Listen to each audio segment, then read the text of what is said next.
Dostlar, әйгілі Джокер фильмі туралы естіген, көрген боларсыздар. Бұл фильмнің басты кейіпкері де Джокер. Ал шын өмірде бұл образды сомдаған актерлар кімдер?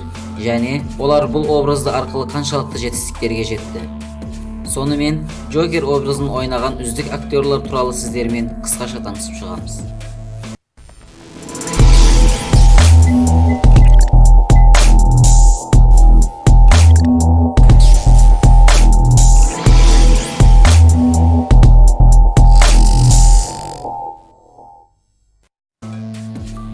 Джокер образы негізінен 1940 жылы пайда болады.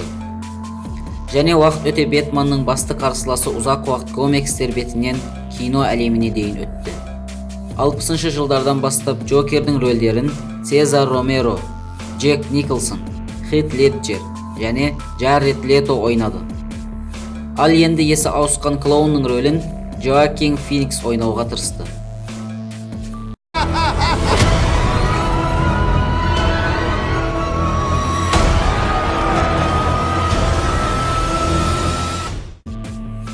Джокер алғаш рет 1940 жылы суретшілер Билл Фингер, Джерри Робинсон және Боб Кейннің арқасында комикстерде пайда болды.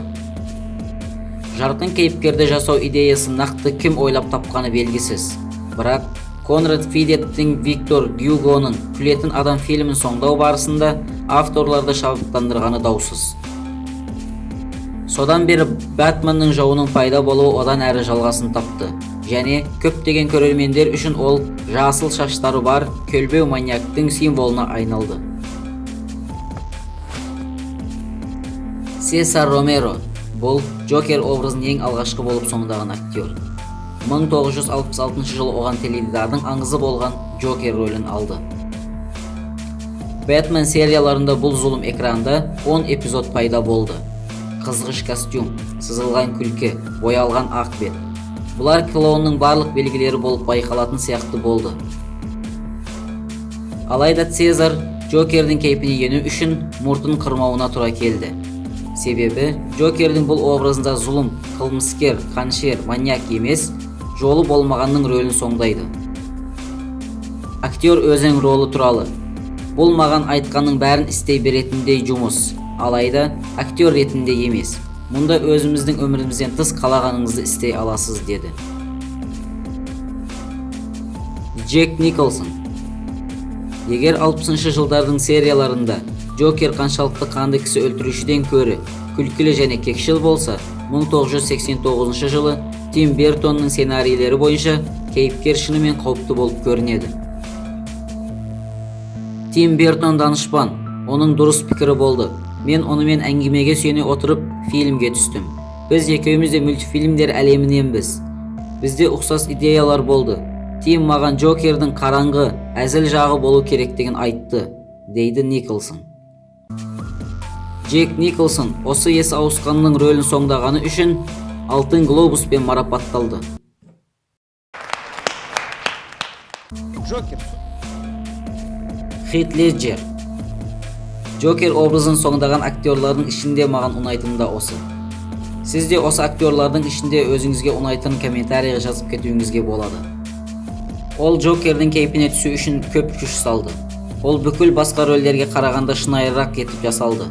Зұлымгер образында бетіне макияж жасалып, еріндегі күлкісі құлағына дейін етіп тартылды. Қатыгез өлтірушінің әзілдері қорқынышты ауқымда. Оның ешқандай мотивтері, мақсаттары жоқ. Тек қатыгездікке толы. Джокер нағыз психопат сияқты әрекет етеді. Оның сүйікті қаруы пышақ, бірақ ол динамит пен бензинді қолданудан бас тартпайды. Осындай ерекше бейнені жасау үшін Хит Леджер бір ай бойы қонақ үйде жатып, кейіпкердің мінез құлқы мен әрекеттеріне ену үшін егжей-тегжейлі ойластырады. Леджер Джокердің бұл образын сомдау арқылы керемет биіктіктерге қол жеткізеді.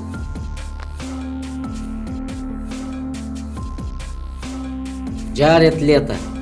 Картина шыққаннан кейін Джаред, оның кейіпкерлерінің қатысуымен келісілген материалдардан бөлек фильм үшін жеткіліксіз болады деп наразылық білдірді. Франшизаның көптеген жанкүйерлері де қанағаттанбады. Олардың үміттері трейлермен алданды. Онда Джокермен көптеген көріністер болуы керек болатын. Алайда соңында актер осындай үлкен жобаның қатысушысы екендігіне мақтанышпен қарады. Мен тағы да Джокерді ойнар едім деп жазды сенімді түрде. Барлығы әдеттегідей сценарий мен жағдайларға байланысты, дейді актер. Хоакин Феникс. Актердің жаңа Джокерді дәл сол суретте ойнауға келісілгендігі 2018 жылдың басында белгілі болды. 1,5 жыл ішінде комикстердің жанкүйерлері Гладиатор, Ше және Иррационалды адам фильмдерде рөлдермен танымал Хоакин Фениксті ең қатал маньякқа айналуы мүмкін бе деген мәселені талқылады. Мен әрқашан менің өмірімді трагедия деп ойлаппын, бірақ қазір түсіндім, бұл комедия, дейді фильмдегі кейіпкер.